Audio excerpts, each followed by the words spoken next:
A todos ustedes, estimadas amigas, estimados amigos, quiero darles la más cálida bienvenida a esta aventura que empezamos a recorrerla a partir de hoy día. En esta primera comunicación me voy a permitir tomarme unos largos minutos, no muchos, para compartir con ustedes dos cosas. Primero, algunos elementos que nos permitan reflexionar sobre lo que es el buen vivir. Luego, situar en el terreno que corresponde lo que vamos a entender por sistematización. Y finalmente, me permitiré hacer algunos señalamientos generales sobre la metodología de este curso. Les insinúo, por razones de tiempo y de conexiones, que anoten sus preguntas de manera tal que a la conclusión, más o menos en media hora de lo que voy a hablar, entonces podamos compartir e intercambiar criterios. Empecemos entonces hablando sobre lo que vamos a entender por buen vivir. Debo decirles que en el tercer módulo vamos a hablar con mucho más detenimiento sobre el buen vivir y específicamente sobre la comunicación para el buen vivir. Pero empecemos a ponernos de acuerdo sobre lo que estamos hablando. Entiendo que en sus pantallas están leyendo ustedes el PowerPoint que tengo sobre esta primera conferencia virtual. Veamos. El buen vivir. Lo primero que debo decir, compartiendo con mucha gente que empieza a reflexionar sobre el tema, es que estamos hablando de una cosmovisión. Es decir, de una manera de mirar, entender y definir el mundo, como una manera de soñar este mundo. Es decir, no es una teoría, no es solo un paradigma, sino es una manera de entender el mundo en el que estamos viviendo y el mundo en el cual queremos vivir. Una característica esencial de esta cosmovisión, lo dice mucha gente, es que se trata de una cosmoconvivencia. En realidad viene a ser la cosmovisión de la vida. O sea, lo central en el buen vivir es la vida como tal. La vida de todos los que habitamos el planeta Tierra y de todos quienes habitamos el cosmos que nos cobija. Esta primera idea es fundamental para ponernos de acuerdo en el trabajo que vamos a realizar, porque estamos haciendo una apuesta por la vida. Me animaría a decir, por la vida digna. Y creo que al decir esto, estoy empezando a leer lo que ustedes formulan en sus distintos proyectos. Esta cosmovisión se define por una parte por su esencia. Su esencia dice que el buen vivir es la vida en armonía. ¿Qué quiere decir la vida en armonía? De manera muy general, podríamos empezar diciendo que el buen vivir busca una armonía en 3 o 4 niveles. Un primer nivel es la armonía de nosotros seres humanos, de nosotros individuos, con nosotros mismos. Es decir, a partir de nuestra espiritualidad, a partir de la reflexión, de la meditación, de mirarnos internamente y de manera permanente, debemos buscar un espacio, una situación que nos armonice con nosotros mismos para armonizarnos luego con otros factores. Creo que este nivel de la vida en armonía es el de los más desarrollados y el que tiene ventaja en experiencias como las que componen SIGNI, sin duda, por la preocupación dignificadora que tenemos del ser humano como tal. Pero se trata también de la vida en armonía en sociedad, es decir, con la sociedad que nos rodea, de la cual formamos parte.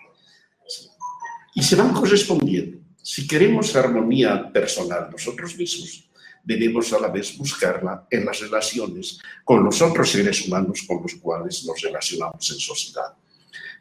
Dos, entonces, ya niveles de la vida en armonía, y no se trata de que funcione uno y no el otro. La armonía tiene que ser de todos los niveles. Y el tercer nivel ¿Y acaso este es uno de los elementos de mayor aporte del buen vivir? Es que debemos buscar la vida en armonía con la naturaleza, con la casa que nos cobija, con la Pachamama, con la tierra, ¿no? De manera tal que nuestra forma de vida vele por la vida de la tierra, vele por la vida de los animalitos, de las montañas, de las plantas, de todos los seres vivos que hacemos parte de esta casa común, esta casa grande que nos cobija y que necesitamos vivir en conjunto para garantizarnos el eje del buen vivir, una vida digna. Y se habla también de una armonía con el cosmos, es decir, más amplio, de modo más amplio, y esto es importante siempre, con los dioses, con nuestro Dios. Debemos también buscar niveles de armonía. Este es un primer nivel de comprensión sobre lo que es el buen vivir y que nos hará decir seguramente que es exigente, que es utópico. Y efectivamente lo es. O sea, el buen vivir tiene los pies situados en la tierra, pero no deja de ser una utopía por construirse al mismo tiempo. Y esto tiene que ver con el segundo nivel que tiene usted anotado en la pantalla, que es el buen vivir según su identidad. Y hablamos de la vida buena en plenitud. La vida buena en plenitud, ¿qué es?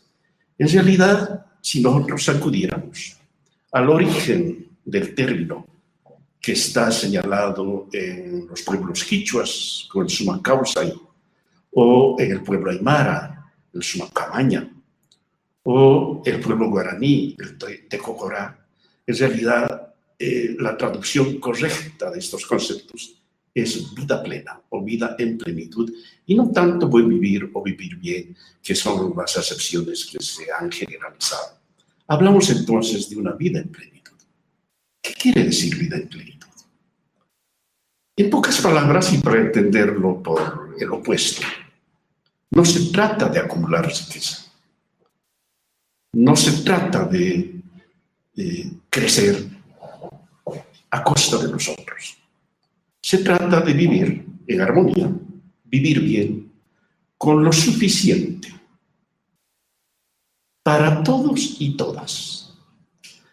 Hay un principio importante en nuestros pueblos de la Via Yala, de los pueblos originarios de nuestro continente, que dice: vamos todos juntos, que nadie quede atrás, que a nadie le falte nada y que todo alcance para todos. Es decir, una vida en plenitud donde tengamos lo suficiente para vivir en armonía material y en armonía espiritual. Ciertamente que el mundo no funciona así, y por eso este camino no deja de ser un desafío que ustedes con sus experiencias lo están caminando, admitiendo la necesidad de construir este mundo de equidad, de justicia, de equilibrio. La vida en plenitud es el camino que estamos caminando, al mismo tiempo que es el lugar al cual tenemos que saber llegar. Pero hay que saber llegar imaginándonos la sociedad que quisiéramos construir para hacerla posible en la realidad que vivimos, donde estamos lo más cercanamente posible a esa utopía. No tengo que decir mucho sobre este tema porque sé que en los principios, en los marcos conceptuales de todos ustedes, este es un tema que está planteado. De una manera que complementa la vida en armonía, la vida en plenitud, es la naturaleza del vivir bien o buen vivir, definida como una forma de vida comunitaria. El buen vivir no descalifica la individualidad, pero sí se riñe con el individualismo, se riñe con esa competitividad, esa competencia, donde uno crece a costa de los otros y valora la necesidad de que todos avancemos, la vida comunitaria, la vida armónica a través de solidaridades, a través de complementariedades, mediante reciprocidades que nos permitan crecer todos juntos. La educación y comunicación popular ha advertido que esta noción de la vida comunitaria podría conllevar el riesgo de ocultar o minimizar las grandes diferencias que existen en la sociedad. Debemos aclarar que no es así, en la medida en que la vida buena en plenitud es una construcción, es una búsqueda de justicia. Y en consecuencia, no es posible decir que todos los seres humanos somos iguales. Y que la búsqueda de justicia, sin duda, que conlleva tratando de generar siempre diálogos, encuentros y concertaciones, conlleva la necesidad de una opción muy clara, que es la opción por los pobres. Esta opción que está claramente señalada en el marco doctrinario del Siglis, que es una apuesta de la Iglesia latinoamericana y que es una apuesta también, por supuesto, del buen vivir. O sea, avancemos en vida comunitaria, pero desde una opción clara por los más pobres de nuestro continente. Y sin duda que en los distintos niveles donde ustedes trabajan, o sea, son representaciones de los sujetos que hacen parte de su experiencia de esta opción que estoy señalando. Y finalmente quisiera decir que por su dinámica, su movimiento, el buen vivir tiene como un factor central de su forma de desarrollo la interculturalidad. Es decir, los intercambios. Una interculturalidad que empieza en la intraculturalidad, es decir, fortalecernos primero nosotros mismos para estar en condiciones de ir al encuentro con los otros y construir cosas nuevas. La interculturalidad, como todos sabemos, no quiere decir solamente reconocimiento de la diversidad, sino quiere decir que desde la diversidad construyamos algo nuevo, pero incluyéndonos todos, y este es el desafío. Para experiencias como las de ustedes, el desafío que tenemos para la interculturalidad es que la sociedad no nos incluye por sí, y que tenemos que hacernos incluirnos en las decisiones que se toman sobre los destinos de la sociedad. La interculturalidad entonces nos va a permitir dialogar, intercambiar, encontrarnos, hacer comunicación con otros niveles para generar formas de vida nueva basadas, según lo estamos viendo, en el buen vivir. Yo dejaría esta primera aproximación al buen vivir ahí. Vuelvo a decirles que es un tema que lo vamos a profundizar permanentemente. Vamos a incluir bibliografías seleccionadas sobre el tema y lo más importante también que tenemos que sistematizar, es decir, que tenemos que ir recuperando las formulaciones no siempre explícitas, no siempre uno dice yo hago buen vivir, sino más bien lo que se está haciendo en la práctica como manifestaciones de este proceso. Dicho esto, paso rápidamente a ponernos de acuerdo en el tema central de la unidad temática 1 que corresponde al módulo 1, que ha sido ya subido a esta plataforma. Ustedes, acabando esta conversación, podrán leer con mayor detenimiento el documento que les sugerimos, además de una bibliografía seleccionada sobre el tema. Yo voy a permitirme señalar solamente algunos elementos generales sobre lo que es sistematización.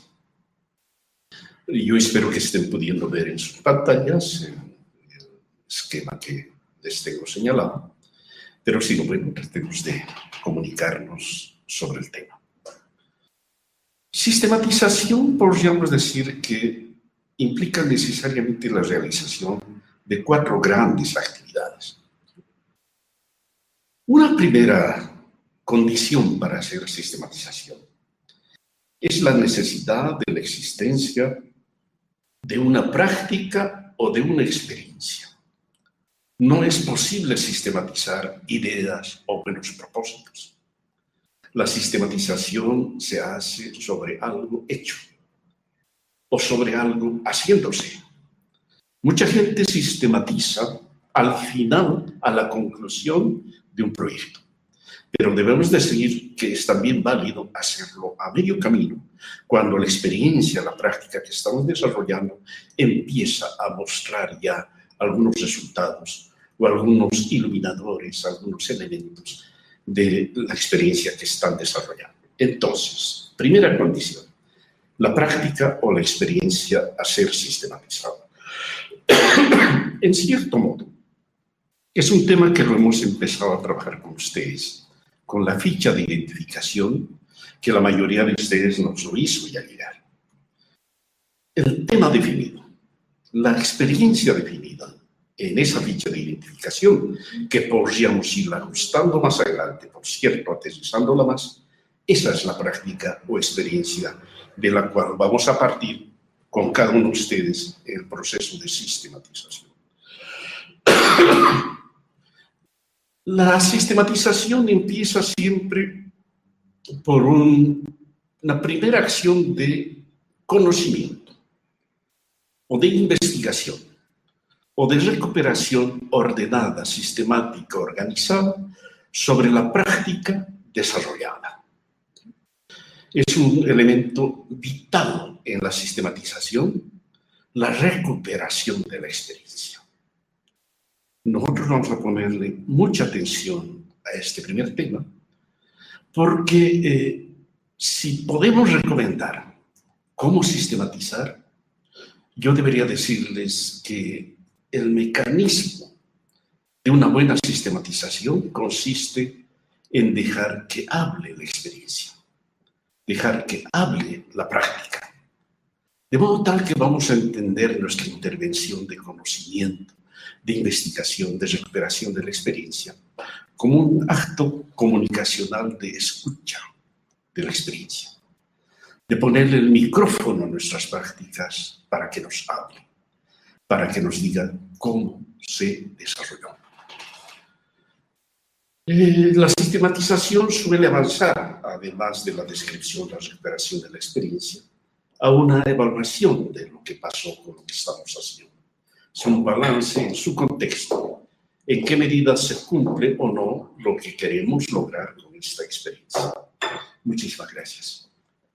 Luego, y este suele ser uno de los temas más resistidos de un proceso de sistematización, pero quienes han trabajado sistematizaciones, quienes han conceptualizado el tema, lo recomiendan hacer. La sistematización no puede quedarse solamente en la recuperación de la experiencia, el conocimiento de la experiencia. Tiene que avanzar un pasito más allá en el análisis crítico de esta experiencia, en la reflexión sobre la experiencia. Ustedes van a encontrar en muchos textos que a este proceso le llaman teorización. Por favor, no le tengan miedo al concepto, al nombre de la teorización, porque no se trata de hacer un trabajo académico de generar teorías. De lo que se trata es de reflexionar críticamente, tomando distancia de nuestras prácticas para entenderla, contextualizarla y proponerla como un aporte crítico, en este caso de prácticas innovadoras de comunicación para el vivir bien o buen vivir. La reflexión nos permitirá también rescatar lecciones aprendidas, favorables o desfavorables, positivas o negativas, pero lecciones aprendidas de nuestra propia práctica, que nos pueden ser útiles a nosotros mismos más adelante o pueden ser útiles a otras experiencias. Y finalmente la sistematización nos recomienda trabajar su proyección. O sea, hemos recuperado, hemos reflexionado sobre nuestras prácticas y ahora debemos compartirlas. Porque las prácticas que estamos desarrollando deberían permitir generar nuevos conocimientos en los campos concretos, específicos del trabajo de cada uno de ustedes y también deberían orientarnos a realizar nuevas prácticas, mejores prácticas de comunicación para el buen vivir. Y finalmente, un proceso de sistematización concluye con la socialización o el intercambio de lo que vamos a realizar. Siempre cuando presentamos esquemas de esta naturaleza o recuperamos de este modo los conceptos, pareciera una cosa muy compleja, pero no lo es. Vamos a ver que vamos a poder trabajar muy fácilmente estos elementos desde nuestras propias prácticas.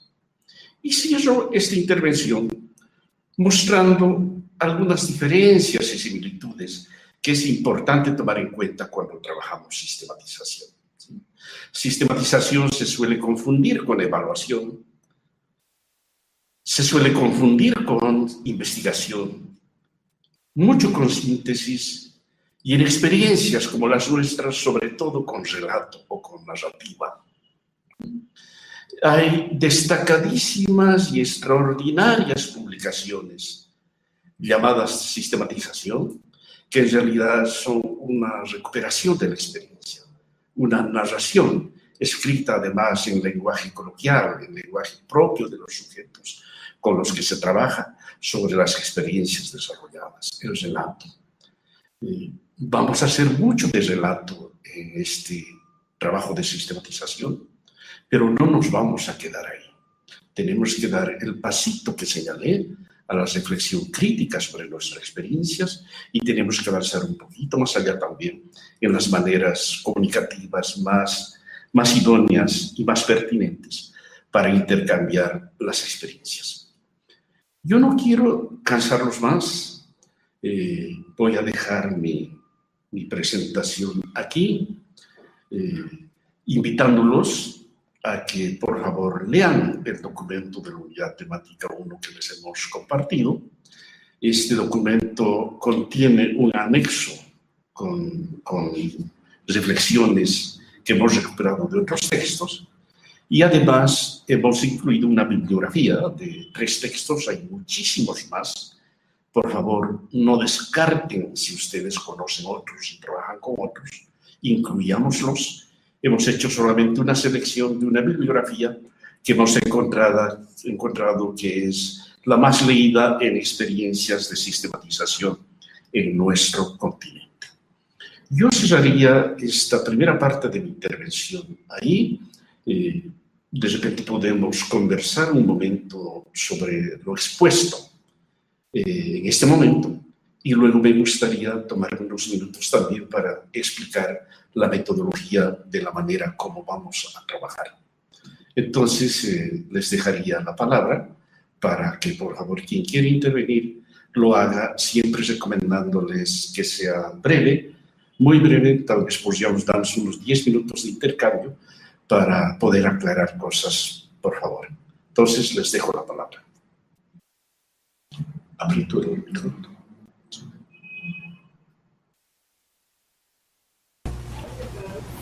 Estimados amigos, en este momento abrimos los micrófonos. Quien desea hablar.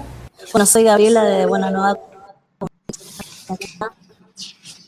y he estado ahí con mucha admiración por todos los conceptos que estaba advirtiendo y que son, especialmente enfocados a la situación de Latinoamérica. ¿Se escucha?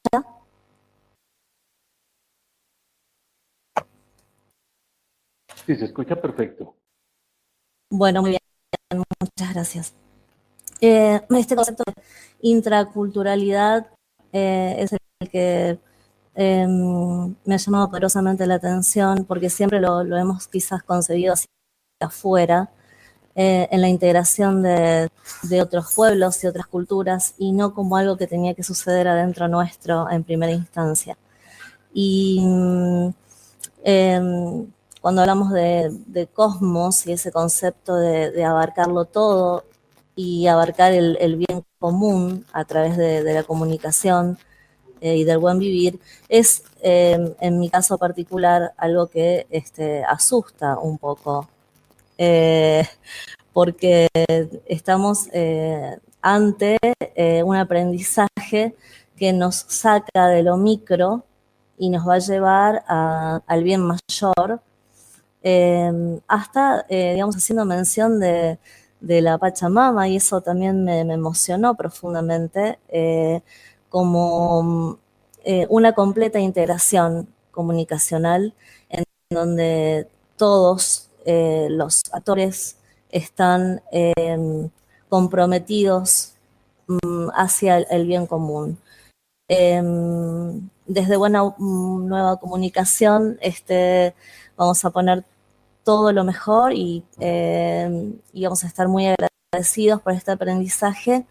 Y bueno, deseamos acompañarlos y aprender este nuevo concepto para seguir construyendo una Latinoamérica grande. Muchas gracias. Buenos días. Un poquito de retorno, pero quisiera decir que les habla Yesid Fernández desde Bogotá, en Colombia, y pues me llama poderosamente la atención la primera parte con la que hemos comenzado esta mañana con Adalit y esta brevísima pero profunda intención de lo que supone el buen vivir, que a mi manera de ver, y aquí al rompe, creo que es un reto extraordinario porque nos invita a interpelar esta sociedad del vacío en la que está por encima de cualquier cosa la individualidad. Y creo que aunque hacemos trabajos en el sentido contrario, en un sentido más comunitario, creo que, por ejemplo, como me imagino en otros países, en Colombia y en nuestras ciudades y en nuestros campos donde hacemos trabajos, claramente estamos siendo avasallados por una cultura popular alienante, y creo que esto es un reto que me provoca a mí, me reta para realmente saber si lo que estamos haciendo desde nuestros ejercicios comunicacionales está construyendo una contracultura al sistema. Hola, buenos días. Espero que me escuchen. Les saluda Fabián Isa desde Ecuador, desde Signis, Ecuador. Un gusto saludar con todos. Juan Carlos Ferraro, un gusto también podernos mirar mediante la tecnología. Bueno, compartiéndolo con lo que ya nos planteó Adalit, me parece interesante también poder reconceptualizar la comunicación dentro del ejercicio de una comunidad, de la naturaleza, de la actividad diaria de algunos pueblos. Yo quisiera compartirles por el link un video corto de un poco lo que podríamos también nosotros aportar desde la experiencia en Ecuador de Creandino, desde su trabajo social con la comunidad, levantando procesos comunitarios y tratando también de entender la comunicación, el buen vivir, la comunidad de vida, como lo planteaba Adalit, y también compartimos ese concepto. Entonces yo les voy a compartir ese link para que podamos luego aportarlo, ¿no? Un saludo a todos.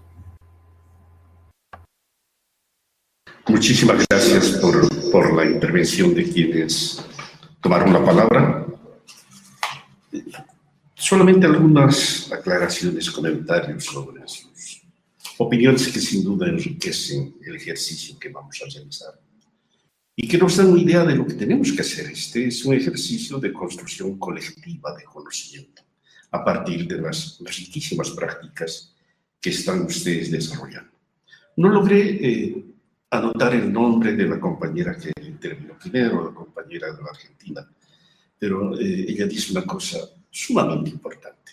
Habla del bien común. Mucha gente dice que buen vivir es también un bien común de la humanidad. En realidad lo que importa de esto es el sentido, de eso se trata, de trabajar por los bienes comunes, los bienes colectivos que tiene la humanidad, asumirlos como derechos nuestros ciudadanos, los derechos humanos y los derechos de la naturaleza, y saberlos proyectar. Y dice otra cosa que es sumamente importante y que lo toma como un desafío que asusta, es el salir de lo micro. En cierto modo es así, pero es desde lo micro hacia lo macro, es decir, desde nuestras experiencias, con nuestras experiencias, a la construcción de propuestas nuevas. Una cosa que le está haciendo falta a las políticas públicas en nuestros países es precisamente saber mirar la realidad desde estas experiencias extraordinarias que se desarrollan en distintos ámbitos y que ya son construcciones alternativas de sociedad. Y engancho con esto al comentario de Yesid. El buen vivir definitivamente es un reto interpelador. Para mucha gente es una alternativa al capitalismo. O sea, el buen vivir está reñido con todas las formas de expresión del capitalismo. No quiero desarrollar el tema acá, lo vamos, por supuesto, a desarrollar más, pero deberíamos tenerlo claro. O sea, estamos buscando un otro tipo de sociedad basada en el respeto de la vida de todos y todas, incluida la naturaleza que nos rodea. Y vamos a esperar entonces con ansia el link que nos propone Ángel Fabián para conocer las experiencias y que nos empieza a invitar y desafiar a todos nosotros a que vayamos subiendo productos materiales, cartillas, grabaciones, audios, videos, películas, lo que tuvieran, que nos permita ir conociéndonos desde las experiencias que están desarrollando. Si alguien más quisiera intervenir, pues por favor, adelante. Muy bien, colegas, dicen que el silencio otorga, entonces me otorgo la palabra si no hay más intervenciones. Vuelvo a decirles que estoy a disposición de ustedes para un diálogo constante sobre lo que debemos hacer. Cualquier duda, cualquier sugerencia, nos tienen acá a la orden para empezar a trabajar juntos. Les deseo éxito en esta aventura que empezamos juntos.